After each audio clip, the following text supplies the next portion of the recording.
Don't say anything about the RSK, though. Will I ever go back to PK and ask for forgiveness? No. If you can't afford and the free school lunches don't make sense to me either. Because again, if you don't have $1.25 to spare for your child's meal a day, why did you have a fucking kid?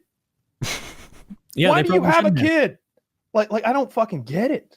There's nothing to do now, though. The kid's there. There's something they could do. You start euthanizing those kids. Taylor, you didn't even think of that. I didn't even consider. He's a problem solver. Here we are paying Mr. Mac to go around and be a janitor when we got all these poor little fucks here. They're going to be earning their lunches. Imagine what that would do to you socially if you had to clean the school while you went there. Yeah. Suicide rates skyrocket. Taylor gets study Everyone hall. meet our Woody new grabs a student mop. janitor. This is Ollie. His mother makes poor decisions. Everybody spit on Ollie. Oh my god! Try to get your garbage in the trash can, but if you miss, don't worry. Ollie's there for the rebound. God. It's like a $6 yearly fee or something like that, something dumb like that, and I just let it sit there. But then, like every fucking year, this thing charges me $6, and I forget about it. And like 2 months go by, and then there's a $3 late fee, and they're like, "You better give us our $11 or else." I like how 6 plus 3 went to 11, and I bet it did. It did. Like I bet it did. Like there's interest on it or something. There's a $2 grifter fee. Yeah. There's a $2. That's the gouge. For being call late. That the gouge. That's an Impractical Jokers bit where they're literally like, and then we added the $5 gouge charge. That's just gouging you. Just giving it to you, bending you over right there. You already got the food eaten. You didn't know it was coming, and bam, gouge. So you pay that up there. so I decided today. I'm like, I'm gonna sit here with my soda. Let me take a piss first. I'm not getting distracted. We're going to cancel this credit card. And I call her up. And I've tried before. That's how hard they are to deal with. Like I've gotten frustrated with them before. Is this like some bootleg card company? It's not a MasterCard or a Visa or... It's one of the 3 big financial institutions or 4. It's like, yeah, you'd absolutely know it. So it's Indian people on the phone, which I don't mind, whatever. The guy could speak fairly good English, and he starts going into his whole bit. It took me 3 phone calls and some waiting to get to him, so I'm already a little upset. Yeah. But he starts going through his whole bit, and I said, "Excuse me, I hate to interrupt you. I'd like to cancel my card now that I've given you that $11. I'd like to cancel it now because I'm tired of the yearly fee, and even if you waived it and increased my credit limit and made it 0 interest, I got a bad taste in my mouth. So let's just cancel this card today. Whatever we need to skip to get that done." "Oh, well, I'll transfer you to that person." And he's like, "Awesome." So he sends me to her, the cancel person. Yeah. Like, hey, I want to cancel this card. And she's, "Okay, sir. So let's talk about your APR." I'm like, "No, I refuse to speak about my APR today."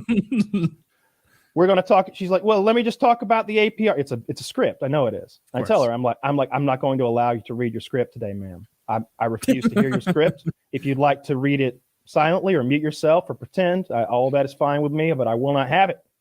I'm here to cancel my card. You're taking $11 from me for the final time. I said I'm here to cancel my card today, and I'm not leaving till it's done.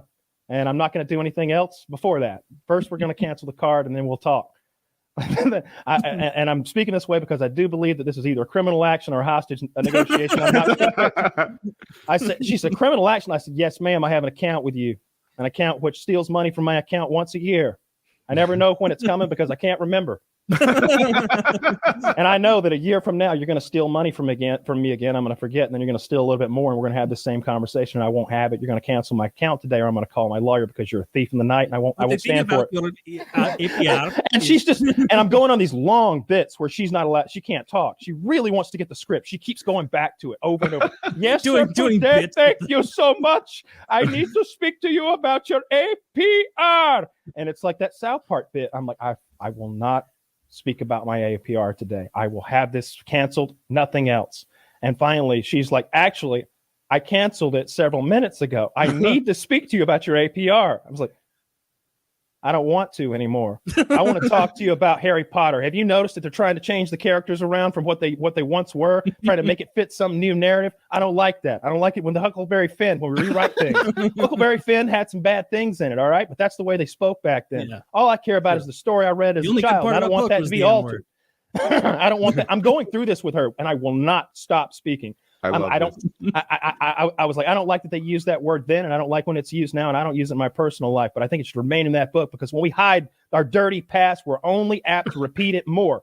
Just like we shouldn't hide what the Nazis did, or what any hate group does. As a matter of fact, we should have an N-word monument. And I'm going on this rant with her. You're torturing this person. Who's basically a telemarketer. I stopped for a second to see what she'll do, and she says, "Yes, sir, the APR." And I said, "You know anything about black holes?" And I start playing a PBS documentary through my headset. But wait, before that, I repaired. Oh, I don't have it next to me anymore, but I had my blowtorch in here because I had done a dab. I said, "Hang on a minute, hold that thought. I need to repair my sink. I'm gonna solder." I turned on the blowtorch right in the microphone. I'm like, I really shouldn't be using this lead solder. They say it's bad for you, but it's cheap, and I got to save money because this credit card keeps stealing from me. The blowtorch is right. You're just pissing time away.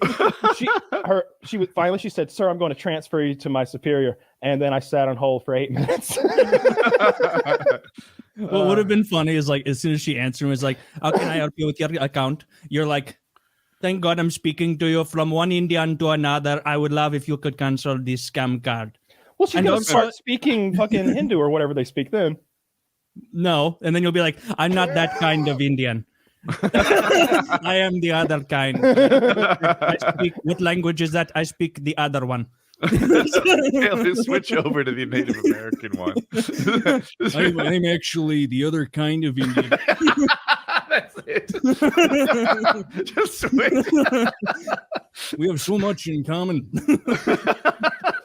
That's such a good South Park my card canceled, and you capable of canceling my card. A lot of the videos you're doing, you're like, "Hey, here I am with Juji, who's huge and ripped, and here I am with a 6'10" power lifter and another 6'8" power lifter," and like, you just got to feel like a bitch standing next to all of them, right? See, I'm like.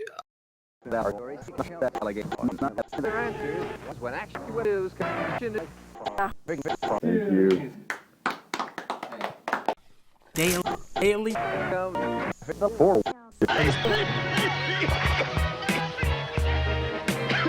What a story! Start snapping. There's so many deer in our yard. There's the deer!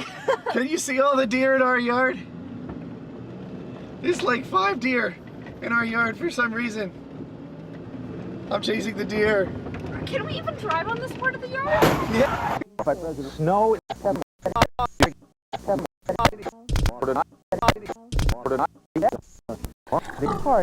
Get her drunk, take her to the back, put dick in her mouth, leave the front door, unlock my knee, turn the radio, pull the car up into the yard, cleaning out the hole. You should